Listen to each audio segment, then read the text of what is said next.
Hello दोस्तों, स्वागत है आप सभी का मेरे YouTube चैनल में जहां हम बात करते हैं इलेक्ट्रॉनिक्स की।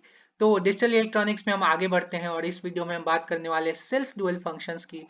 और सबसे पहले तो मैं आपको ये बता दूं कि अब वीडियोस में हम धीरे धीरे जल्दी से जो टर्म्स हमने ऑलरेडी एक्सप्लेन कर चुके हैं वो ज़्यादा मैं एक्सप्लेन नहीं करूंगा। तो अभी तक आपने डिजिटल इलेक्ट्रॉनिक्स के प्रीवियस वीडियोस नहीं देखे हैं तो आई विल रिकमेंड कि आप प्लीज़ उसे जाके देखिए। मैंने पूरा प्लेलिस्ट बना रखा है और यहाँ पे आई बटन में क्लिक करके आप देख सकते हैं यहाँ से।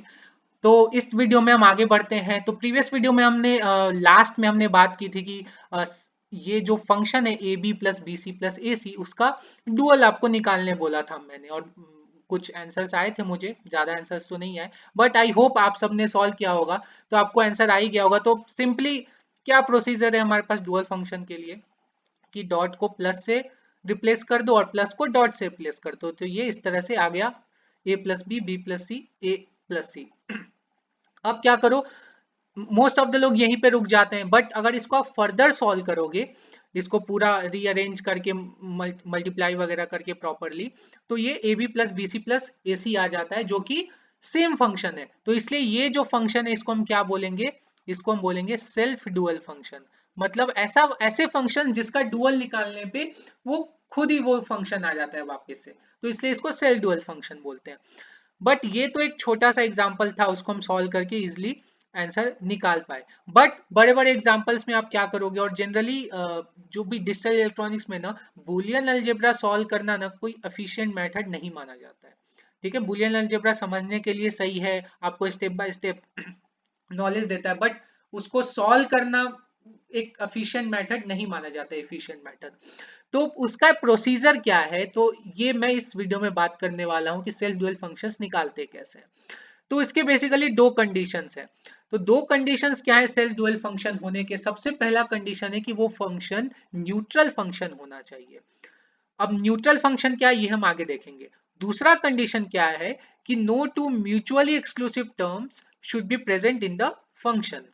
तो भैया यहाँ से तो कुछ भी नहीं समझ में आया, ना न्यूट्रल फंक्शन समझ में आया ना म्यूचुअली एक्सक्लूसिव टर्म्स कुछ समझ में आया।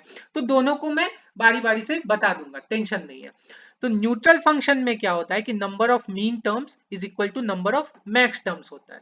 तो चलो एक एग्जांपल ले लेते हैं। सपोज दो वेरिएबल का एक जल्दी से फंक्शन ले लेता हूं मैं, ए बी वाई, 0 0 0 1 1 0 एंड 1 1, और इसका कुछ एक्सप्रेशन है 0 1 1 0 पकड़ लो। तो ये क्या है, y is equal to A bar B plus A B bar, ये हमें पता है ये क्या है, एक्स और गेट का है, बट खैर उससे हमें भी मतलब नहीं है। तो हमने क्या बोला है कि एक, अब हमें चेक करना है कि ये फंक्शन सेल्फ डुअल है कि नहीं। तो ये देखो ये न्यूट्रल फंक्शन है कि नहीं ये देखना है। तो number of mean terms is equal to number of max terms होना चाहिए। तो मीन टर्म्स क्या होते हैं, जब आउटपुट 1 होता है तो वो टर्म्स मीन टर्म्स होते हैं, और जब आउटपुट 0 होता है तो वो मैक्स टर्म्स होते हैं। ठीक है, तो ये दो मीन टर्म्स है और ये दो मैक्स टर्म्स है। मतलब ये क्या है, न्यूट्रल फंक्शन है। तो क्या है, सेल्फ डुअल हो गया? नहीं, अभी तो एक ही कंडीशन सेटिस्फाई हुए ना। अब दूसरा कंडीशन क्या है कि म्यूचुअली एक्सक्लूसिव टर्म्स प्रेजेंट नहीं होने चाहिए फंक्शन में।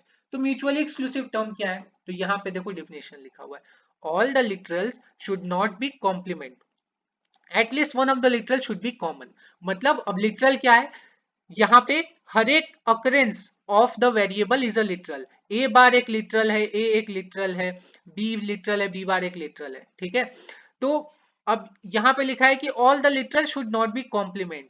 तो इस टर्म में जो भी लिटरल्स हैं उसका कॉम्प्लीमेंट नहीं होना चाहिए दूसरे लिटरल में।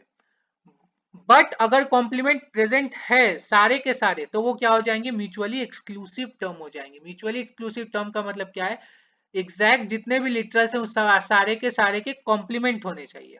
तो ए बार का कॉम्प्लीमेंट ए और बी का कॉम्प्लीमेंट बी बार, मतलब ये दो टर्म्स क्या है, ये दो टर्म्स है म्यूचुअली एक्सक्लूसिव टर्म्स। अब ये दो टर्म्स म्यूचुअली एक्सक्लूसिव हो गए, मतलब ये फंक्शन क्या हो गया, नॉट सेल्फ डुअल। ठीक है, क्योंकि कंडीशन क्या है, no two mutually exclusive term should be present. तो ये म्यूचुअली एक्सक्लूसिव होगा, इसलिए क्या होगा, ये सेल्फ डुअल फंक्शन नहीं है।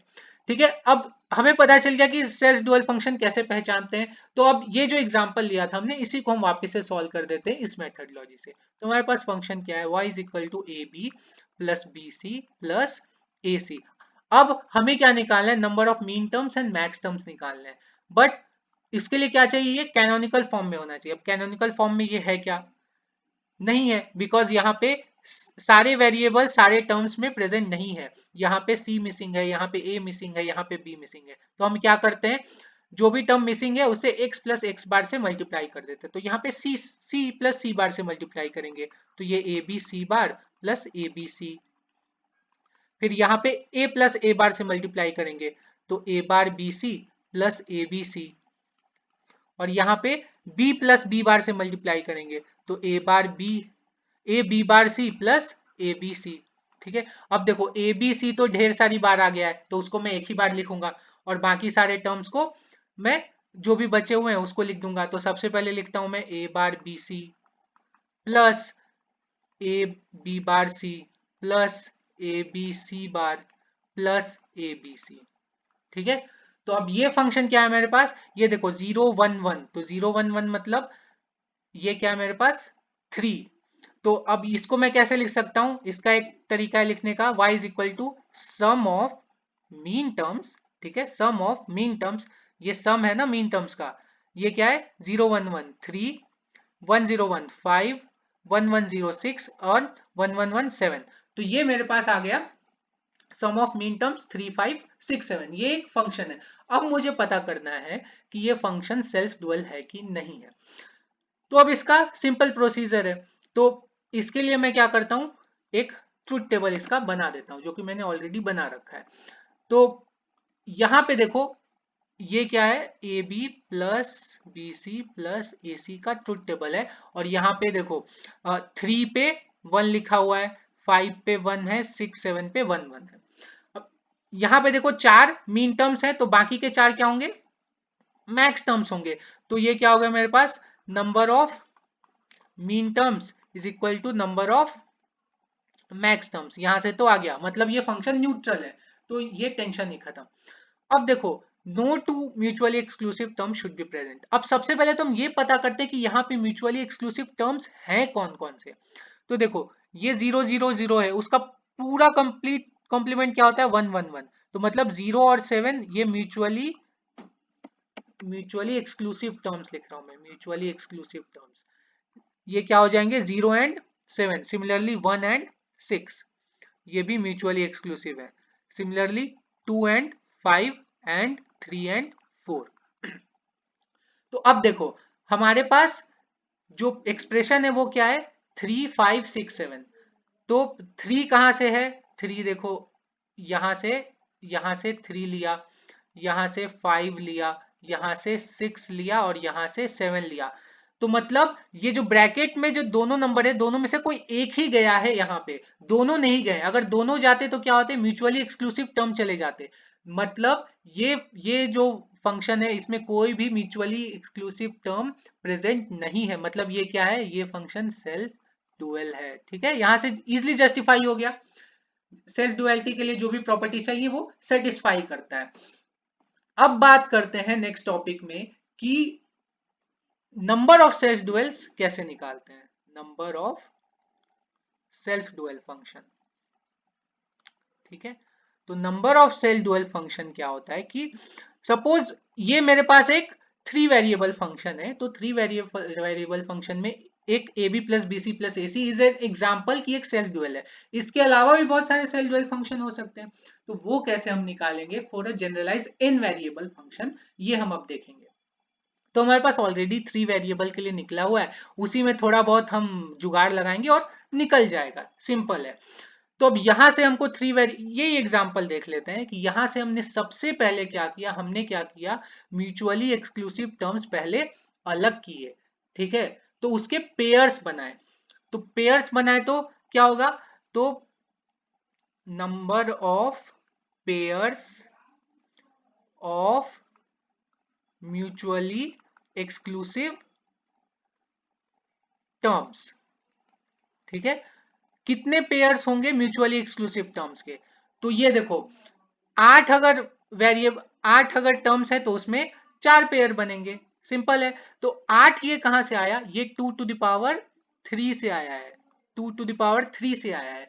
तो 2⁻³ मतलब 2⁻n, तो 2⁻n ये हो गए तुम्हारे टोटल टर्म्स। अब तुमको पेयर बनाना है मतलब डिवाइडेड बाई 2, तो ये क्या हो जाएगा 2⁻n-1। ये टोटल नंबर ऑफ तुम्हारे म्यूचुअली एक्सक्लूसिव टर्म्स के पेयर्स आ गए, ठीक है। और ये पेयर्स क्या डिनोट कर रहे हैं कि अगर ये पेयर से आ रहे हैं तुम्हारे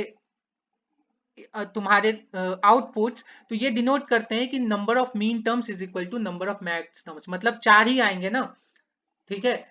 अगर 8 वेरिएबल है तो 4 ही आएंगे। तो अगर 2⁻n टर्म्स हैं, 8 टर्म्स हैं तो 4 ही आएंगे, तो 2⁻n टर्म्स है तो 2⁻n-1 टर्म्स ही आएंगे आउटपुट में।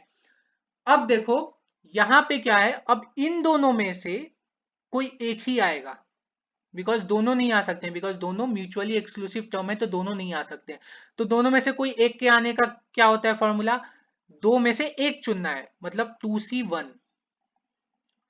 2C1 को क्या लिख सकता हूं मैं, 2, ठीक है। 2C1 2 ही होता है, तो यहां से दो आने के चांसेस हैं, या तो 0 या 7, दो कंडीशंस है।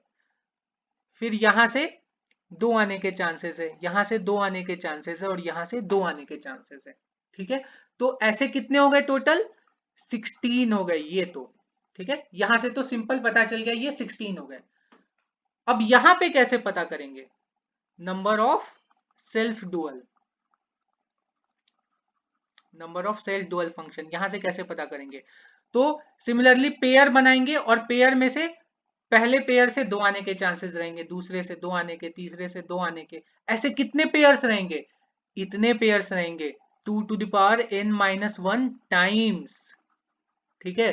तो ये फॉर्मूला क्या बन के आ जाएगा, टू यहाँ पे चार पेयर थे तो कितना हो जाएगा 2⁴। तो यहाँ पे 2⁻n-1 पेयर्स हैं, तो 2⁻n-1 ये हो जाएंगे number of self dual, number of self dual function, ये इतने सारे हो जाएंगे, ओके। अब यहाँ पे आप n is equal to 3 put करके देखो, n is equal to 3 put करोगे तो क्या हो जाएगा 2⁻2 ये हो जाएगा 16। यहां से हमने वेरीफाई कर लिया। अब देखो यहाँ पे मतलब लेक्चर तो ओवर है, बस थोड़ा सा फील करवाना चाहता हूँ कि यहाँ पे क्या हो रहा है, थोड़ा सा बस फील करवाना चाहता हूँ कि यहाँ पे देखो, अगर सपोज मान लो कि यही कंडीशन क्यों ही है, अगर सपोज यहाँ पे इस पेयर में से कोई भी नहीं आता है, सपोज मेरे पास है कि 0 और 7 में से कोई भी नहीं आ सकता है ना, तो मेरे पास सपोज इस पेयर में से 6 आएगा, इस पेयर में से 5 आएगा, इस पेयर में से 3 आएगा, तो सम ऑफ मीन टर्म्स 6, 5, 3। तो ये भी तो सही है ना कि कोई भी दो म्यूचुअली एक्सक्लूसिव टर्म नहीं है, बट यहाँ पे फर्स्ट कंडीशन सेटिस्फाई नहीं हो रही, ये फंक्शन न्यूट्रल है ही नहीं, बिकॉज तुम्हारे मीन टर्म्स में अगर 3 है तो मैक्स टर्म्स में कितने हो जाएंगे, 5 जीरोज हो जाएंगे ना, 3 1 है तो 5 जीरो हो जाएंगे, तो इसलिए ये सेल्फ डुअल नहीं होगा। अगर सेल्फ डुअल बनाना है तो तुम क्या, अगर ये दोनों में से कोई भी नहीं ले रहे हो, तो अगर 4 लाना है तो इन तीनों में से कहीं से तो दो आने चाहिए ना, यहां से एक ले लिया, यहां से एक लिया, यहां से कुछ भी नहीं लिया, तो यहां से दो लेने पड़ेंगे, तो तुम्हारे मीन टर्म्स कितने हो जाएंगे, 4 हो जाएंगे, तो फंक्शन न्यूट्रल तो हो जाएगा, बट फिर यहाँ पे म्यूचुअली एक्सक्लूसिव टर्म आ जाएंगे, ठीक है। तो ये ये क्या कर रहा है, यही एक ऐसी कंडीशन है जिसके थ्रू आप पेयरिंग करोगे तभी वो सेल्फ डुअल फंक्शन बन सकता है। इसलिए पहले हमने म्यूचुअल एक्सक्लूसिव टर्म की पेयरिंग की, और वो हर एक पेयर में से एक ले सकते हैं, ठीक है। यही तरीका है, और कोई दूसरा तरीका नहीं है, तो इसमें कंफ्यूज होने की जरूरत नहीं है, ठीक है। तो होप सो आपको ये वीडियो समझ में आया होगा, अगर नहीं आया है तो प्लीज कोई भी डाउट हो तो मुझे कमेंट सेक्शन में आप पूछ सकते हो, और भी मेरे वीडियोस है वो देख सकते हो जॉब सीरीज के, जॉब से रिलेटेड। और अभी तक सब्सक्राइब नहीं किया तो प्लीज सब्सक्राइब करो मेरे चैनल को, और डिजिटल इलेक्ट्रॉनिक्स ऐसे पढ़ते रहो। Have a nice day, take care.